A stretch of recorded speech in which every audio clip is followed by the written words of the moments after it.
You're listening to Southeast Radio's Business Matters with Karl Fitzpatrick in association with Wexford Insurances. Challenge us at Wexford Insurances 0818 31 30 30. I'm joined by John O'Connor of Enniscorthy Enterprise Centre now.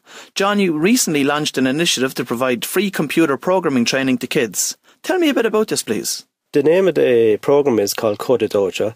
It was an initiative set up there a few years ago by Bill Lau and James Whitten. The whole idea of it is to teach kids how to learn software development and what software development is all about. And what's the starting point for that? Basically, we try and use it as a club rather than a classroom. We bring kids into a room and we just show them, we give them handouts, we show them what software is about. There's a very simple one called Scratch.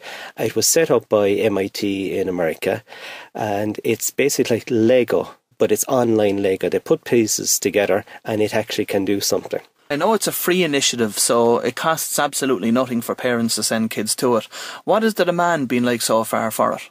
Oh, it's amazing. From day one, we started this in Enniscorthy here in June, and we had maybe the kids of the people in the centre, the staff of the centre came the first night, so we might have about 15 people. After that, we're full, 30 people every night, and we have a waiting list of 30 people. How often do the group meet? Well, we meet every Friday night from 7 o'clock to 9 o'clock. As I said, we started in June and we didn't take a week off since we started.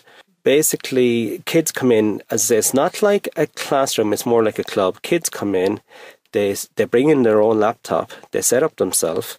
We have some notes prepared for them. And we might do a 10-15 minute presentation at the very beginning of the session, show them what we can do up and just with a projector, PowerPoint projector, and let the kids work away in it. Some kids are great. Some kids will just do what's actually there, type out the notes. Other kids will change the notes around, come up with their own games, because a lot of them are making games and doing things like that. So kids can help each other, and then we have a group of about 6 mentors that will walk around and help, just look over their shoulder and show them where they make mistakes if they are making mistakes. We actually like kids making mistakes, because in coding it's about learning, it's trial and error, it's learning from your mistakes that basically helps kids understand what it's about. And is it a fixed term project? Is it something that goes on for, let's say, 3 or 6 months, or what way does it work? No, it's not like a set program where you've got to start and finish. We just roll it out. Kids that have been here at the very start, they're moving on to more advanced stuff.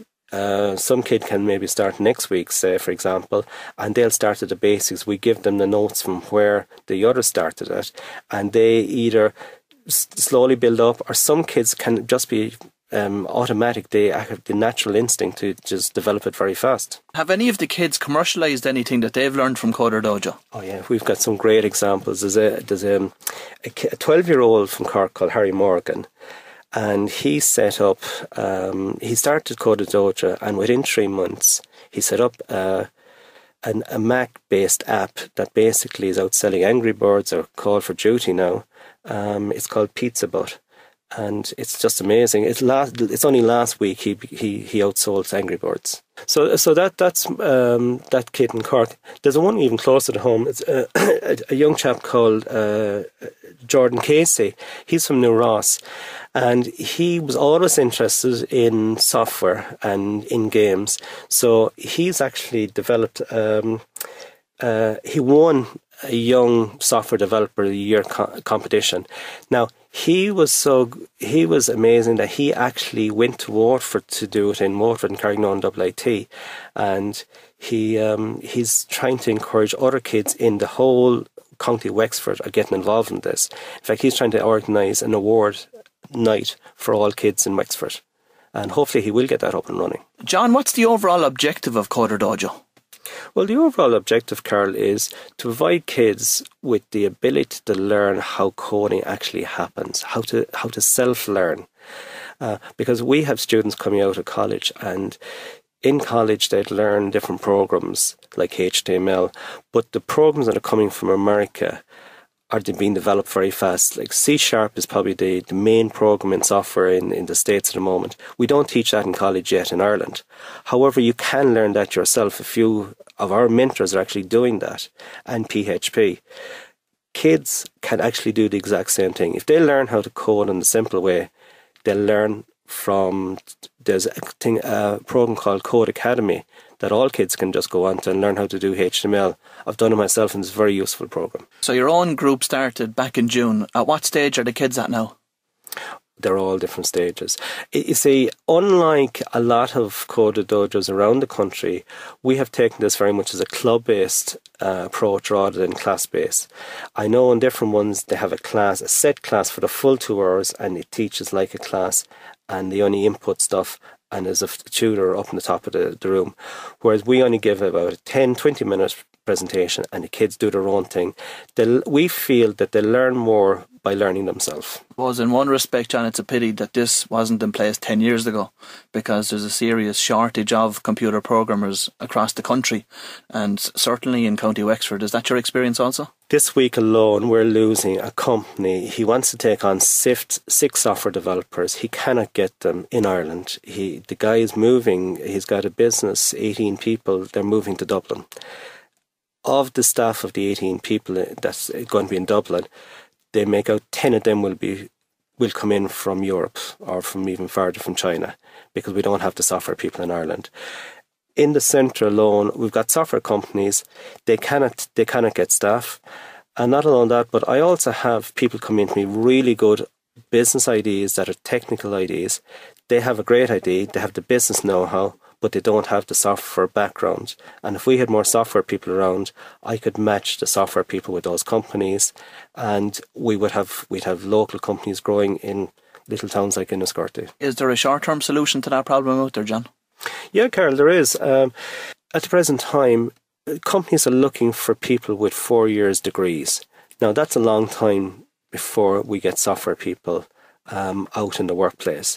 However, there is training companies and there is training out there that can be done in 2 weeks, 4 weeks on things like Java, HTML5, that companies need people with those type of training, of those type of skills straight away. If people had degrees in other areas plus this software training, they can actually fit into software companies. Now, software companies are getting a lot of work is being lost to places like India and China, and they're never asked what qualifications they have. Where therefore in Ireland, why do we have to worry about people having 4 years degree before they're allowed to touch a computer software? I think that it can be done. The need is there. If the job needs to get done, people with 2 or 3 weeks ability to do software, and most of work, as we know in Ireland, is done on the job learning.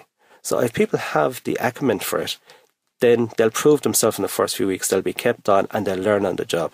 Yeah, that's a very good point, John, because look, there's lots of companies in Ireland today and they're subcontracting this work out to companies in India, and they don't know what qualifications those people have that are developing the software products for them out there. Yeah, absolutely, Carl. And I know because I worked in Uganda, and a lot of companies out there are doing work. Even English isn't their first language. So communicating, project managers in Ireland trying to communicate with these companies are finding it very difficult. In Ireland, we have the language, everybody has a great foundation education in this country. So the people don't have to worry about what their first qualification is or what their previous jobs were.